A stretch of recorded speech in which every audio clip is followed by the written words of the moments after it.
Hey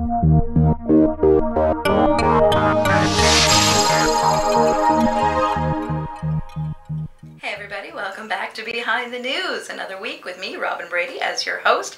Apologies for my voice this week. It's a little crackly. I've had a cold for the last little while and it sort of settled into the voice box, but it's what happens when you talk for a living and you can't stop talking. So again, hopefully by next time it'll be all back to normal.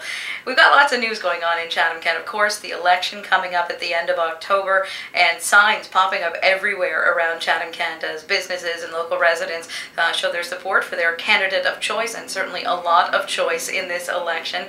Lots of stuff going on behind the scenes news-wise with that. We've got a lot of debates coming up to cover, and we'll be telling you more about that as they get closer, and also getting our election night coverage all set up and which reporters will be covering whom on the night of the election, as far as what we're going to be doing on air as well. So we'll talk more about that again in the weeks ahead as we get ready for the vote on October 25th.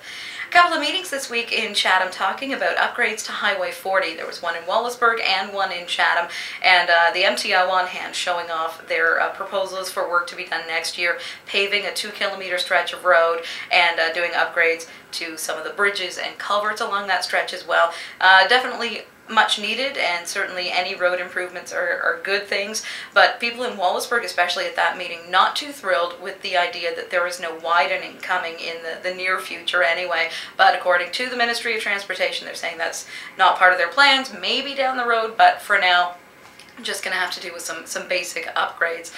New owners for the YMCA, definitely good news there. The construction on Grant coming along great. The building's looking fabulous and moving along at a pretty quick pace. And now the old Y building on King Street has been sold.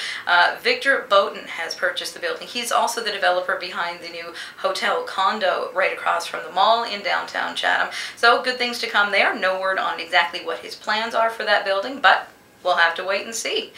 New ownership for the Chatham Maroons as well. William Segachet of Windsor has purchased the team. He's also the owner of the QM group of companies out of Lakeshore. They say day-to-day operations with the team going to stay pretty much exactly the same, which is good news for the folks working there. And Bill Bowler has been named the director of hockey operations. So congratulations to everyone there, and hopefully no difference as far as the team goes. They're doing well so far this season, and everybody's rooting them on, no doubt.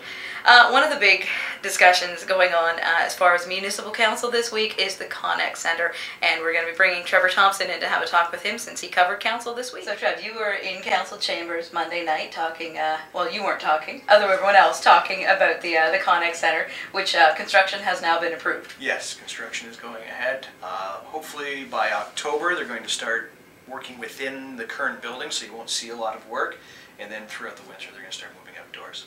Okay, so a pretty contentious discussion from what I understand as well, whether people who want it to go forward because it's been taking so long to get to this point, and then those who think that it should be put off until the next council has a chance to speak their minds on it.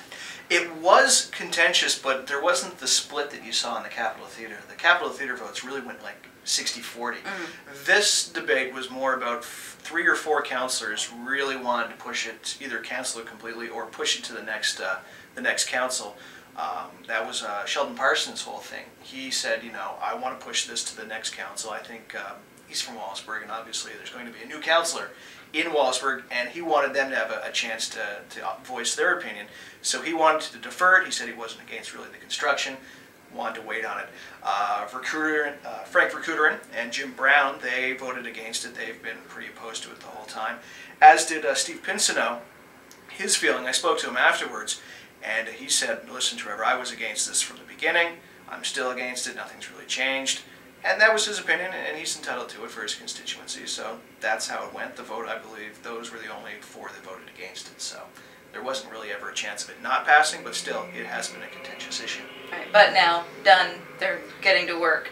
Done, they're going ahead, absolutely, yes. But probably will still come up during the campaign, I'm sure. You know it will, and as Ian McClarty brought up, if the Bradleys ever decide to sell that hotel, he seems to think they're going to, it'll come up again, because that's a great big building right in front of their hotel, which is obviously a selling feature if they decide to sell, but that's just rumor and conjecture at this point. Right. All right, well, certainly something to watch, and regardless of the stance you have on this particular project, it will be nice to have a convention center in Chatham. Oh, absolutely. You can't deny that with the Kinsman Auditorium. They've been working on this for years, and it really is time. It is going to lose money, and I think that is going to come up in the future. They always lose money. All of them lose money. But the economic spin-off for restaurants and hotels and stuff is massive. They said $3.6 million a year is what they expect in spin-off alone. Awesome. Great. Well, thank you very much, Trev. Thank you, Robyn. And that's about all the time we have for today. See you next time on Behind the News.